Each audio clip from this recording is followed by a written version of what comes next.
Aşk. Bütün popüler kültürümüz onun etrafında dönüyor. Şarkılar, filmler, romanlar, hepsi bize aşkın hayatın en yüce, en anlamlı, en güzel şeyi olduğunu söylüyor. Peki ya öyle değilse? Ya aşk, aklımızı başımızdan alan, bizi köleleştiren, mantığımızı ve irademizi elimizden çalan zalim bir tiran ise? Ya insanlık tarihinin en büyük isimlerinin, en güçlü krallarının, en akıllı filozoflarının bile diz çöktüğü acımasız bir fatihse? Bugün, aşkı bir mutluluk kaynağı olarak değil, psikolojik bir esaret olarak gören 700 yıllık bir metni, Petrarca'nın eserlerini, özellikle de onun Zaferler adlı bölümünü konuşacağız. Modern insanın aşk acısını, takıntısını, kendini kaybedişini ondan daha iyi anlatan çok az metin var. Ve bu metin, Orta Çağ, I.N. sonunda yazıldı. Petrarca kim? Onu lise edebiyat derslerinden, ulaşılmaz aşkı Laura'ya yazdığı sonelerden hatırlayabilirsiniz. Ama o bundan çok daha fazlası. Rönesans'ı başlatan, hümanizmin babası sayılan bir entelektüel dev. Orta Çağ, I.N. Tanrı merkezli dünyasıyla yeni filizlenen insan merkezli dünya arasında sıkışıp kalmış bir adam. Ve bütün eserleri, özellikle de bugün konuşacağımız Zaferler bölümü, işte bu içsel çatışmanın, bu iki dünya arasındaki gerilimin bir yansıması. Petrarca, edebiyat tarihinde kendi psikolojisini, kendi içsel çalkantılarını bu kadar merkeze alan ilk modern bireylerden biri. O, sadece şair değil, aynı zamanda kendi ruhunun da arkeoloğu. Kendi zihninin derinliklerine iniyor, orada bulduğu çelişkileri, zaafları, arzuları, korkusuzca kelimelere döküyor. İşte bu yüzden onun eseri, sadece bir aşk hikayesi değil, modern benliğin doğum sancılarının bir kaydı. Kitabın kalbinde, Zaferler, Trionfi adını verdiği bir dizi, alegorik şiir yatıyor. Fikir basit ama güçlü. Hayatta değer verdiğimiz güçler birbiriyle sürekli bir savaş halindedir ve her biri, bir öncekinin üzerine basarak kendi zaferini ilan eder. Petrarca bize bu savaşları, Antik Roma'dan ilham alan görkemli, zafer alayları şeklinde sunar. Ama bu alaylar, bildiğimiz askeri geçit törenlerine benzemez. Bunlar, insan ruhunun içindeki güçlerin savaşıdır. Ve bu savaş, her şeyin başlangıcı olan o en evrensel, en karşı konulmaz güçle başlar. Aşk ile. Petrarca'nın anlattığı aşk, bizim bugünün romantik komedilerinden tanıdığımız o sevimli, tatlı duygu değil. Asla. Onun aşk, elinde yayı ve okuyla Tanrı Cupid'in yönettiği acımasız bir fatih. Ve bu fatihin zafer alayında, savaşta esir alınmış düşmanlar gibi, tarihin ve mitolojinin en büyük figürleri zincirlere vurulmuş halde yürüyor. Sezar, Hannibal gibi büyük komutanlar, Platon ve Aristoteles gibi büyük filozoflar, hatta Jüpiter ve Apollon gibi tanrılar. Hepsi, aşk, I.N. arabasına bağlanmış, iradeleri ellerinden alınmış birer köle. Aşk, Petrarca için birleştirici bir güçtür, evet, ama bu birleşme esaret altında olur. O, herkesi eşitleyen bir tiran. Ne gücünüz, ne zekanız, ne de statünüz sizi onun oklarından koruyamaz. Aşk, gücü zayıflığa, bilgeliği aptallığa çeviren, karşı konulmaz bir delilik hali. Petrarca'nın deyişiyle bir tatlı keder, yani hem acı veren hem de tuhaf bir şekilde arzulanan bir durum. Aşık insan, kendi esaretinden gizli bir zevk alan bir mahkuma benzer. Aklıyla bunun bir yıkım olduğunu bilir ama, kalbiyle bu yıkımdan vazgeçemez. Bu, sadece bir duygu değil, insanın kimliğini yeniden şekillendiren, onu kendi özüne yabancılaştıran, dönüştürücü bir güç. Petrarca, yüzlerce sayfa boyunca bu esaretin psikolojisini inceler. Umut ve umutsuzluk arasındaki gidip gelmeler, mantığın tamamen devre dışı kalması, benliğin kayboluşu. Aşk, bir fetih ve sonuçları her zaman trajik. Eğer birinci perde aşk, I.N. mutlak tiranlığı ise, Petrarca ikinci perdede sorar. Peki bu tiranlıktan bir çıkış yok mu? İnsan içgüdülerinin ve tutkularının esiri olmaya mahkum mu? Cevabı, ikinci bir zafer alayıyla gelir. İffetin ya da daha geniş anlamıyla erdemin zaferi. Aşk tanrısı Cupid'i ve onun köleleştiren gücünü yenen yeni bir fatih sahneye çıkar. Bu, ahlaki bütünlüğün, öz denetimin ve aklın zaferidir.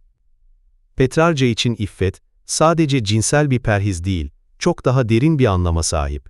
O, insanın kendi tutkuları üzerinde kurduğu egemenliktir.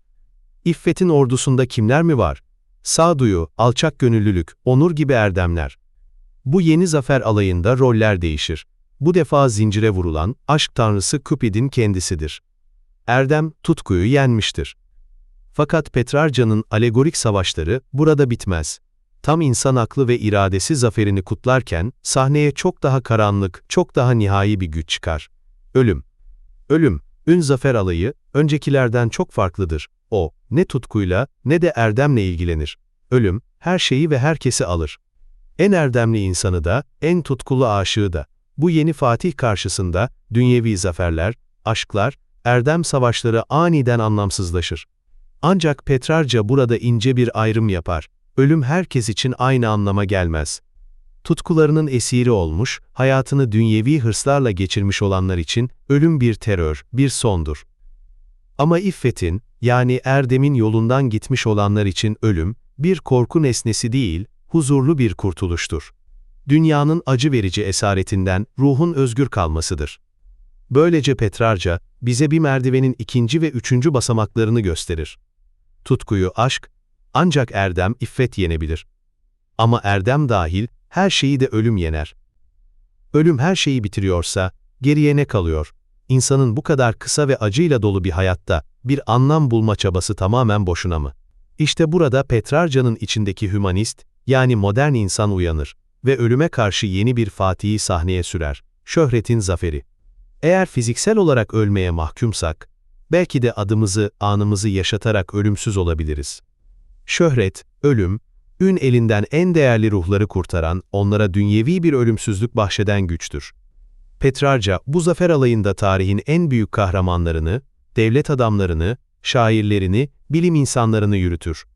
Onlar, erdemli yaşamları, büyük fedakarlıkları ve insanlığa yaptıkları katkılar sayesinde unutulmaktan kurtulmuşlardır. Bu, çok insani, çok Rönesans'a özgü bir fikirdir. Miras bırakma, hatırlanma arzusu. Ancak Petrarca'nın içindeki orta çağlı dindar adam, bu cevapla da tatmin olmaz. Çünkü bilir ki şöhret de kalıcı değildir. Ve böylece bir sonraki Fatih gelir. Zaman. I.N. zaferi. Zaman, o yavaş ve durdurulamaz gücüyle her şeyi aşındırır. En büyük imparatorlukları yıkar, en sağlam anıtları toza çevirir ve evet, en büyük şöhretleri bile unutturur. Bugün kimsenin hatırlamadığı ne kadar çok ölümsüz kahraman vardır. Zaman, şöhretin de galibi olur. Peki her şey zaman karşısında eriyip gidecekse, nihai cevap nedir? Petrarca'nın son zafer alayı, en görkemlisidir, ebediyetin zaferi. Zaman, I.N. kendisini durduran tek güç. Bu, artık dünyevi bir zafer değildir. Bu, ilahi olanın, Tanrı'nın alanıdır. Ebediyette, zamanın yıkıcılığı sona erer. Dünyevi acılar, hırslar, kayıplar anlamını yitirir. Gerçek erdem, gerçek aşk ve gerçek güzellik, bu ilahi boyutta kusursuz ve kalıcı hallerine kavuşurlar. Petrarca aşktan başlayarak bizi basamak basamak yukarı çıkaran bir merdiven inşa eder ve bu merdivenin sonu, Tanrı'ya varır. Petrarca'nın bu 700 yıllık şiiri bugün neden ölmeyi reddediyor, neden hala bizimle konuşuyor? Çünkü bu alegorik zafer alayları aslında modern insanın içsel çatışmalarının bir haritası gibi. İlk olarak, bize aşkın o pek konuşulmayan karanlık yüzünü, takıntılı ve yıkıcı doğasını anlamak için zengin bir dil sunuyor. Toksik ilişki dediğimiz şeyin, kendini kaybetme hissinin, tutkunun nasıl bir esarete dönüşebileceğinin köklerini Petrarca'da buluruz. O, aşk acısını yüceltmez, onu teşhis eder. İkinci olarak, Petrarca'nın eseri, temel bir insanlık durumu olan öz denetim mücadelesini dramatize eder. Aşk ve iffet arasındaki savaş, aslında bizim her gün verdiğimiz bir savaş. Anlık hazlar ve uzun vadeli hedeflerimiz, dürtülerimiz ve aklımız, bağımlılıklarımız ve irademiz arasındaki bitmeyen mücadele. Üçüncüsü, şöhret, zaman ve ebediyet arasındaki gerilim, bizim kişisel marka ve influencer kültürümüzle inanılmaz bir rezonans kuruyor. Hepimiz, sosyal medya profillerimizle kendi küçük şöhret alaylarımızı düzenliyoruz. Hatırlanmak, bir iz bırakmak istiyoruz. Petrarca bize 700 yıl öncesinden sesleniyor ve soruyor. Peki sonra, bu bıraktığın izi zaman sildiğinde geriye ne kalacak? Bizi geçici olanla kalıcı olanı ayırt etmeye davet ediyor. Ama belki de en önemlisi, Petrarca kendi ruhunu bir laboratuvar gibi kullanarak, modern benlik fikrini icat edenlerden biri olması.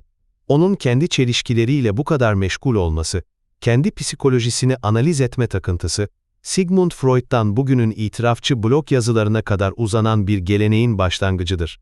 O, iç dünyanın, edebiyatın ve felsefenin en meşru, en önemli konusu olduğunu bize gösterdi. Bize, kendi içimize bakmanın ve orada gördüğümüz karmaşık, çelişkili manzarayı anlamlandırmaya çalışmanın değerli bir çaba olduğunu öğretti. Onun eseri, insanlık durumunun en temel gerilimlerini, tutku ve akıl, yaşam ve ölüm, unutuluş ve hatırlanma, dünya ve ötesi yakalayan dev bir şiirsel seans gibidir. Ve işte bu yüzden ölmeyi reddediyor.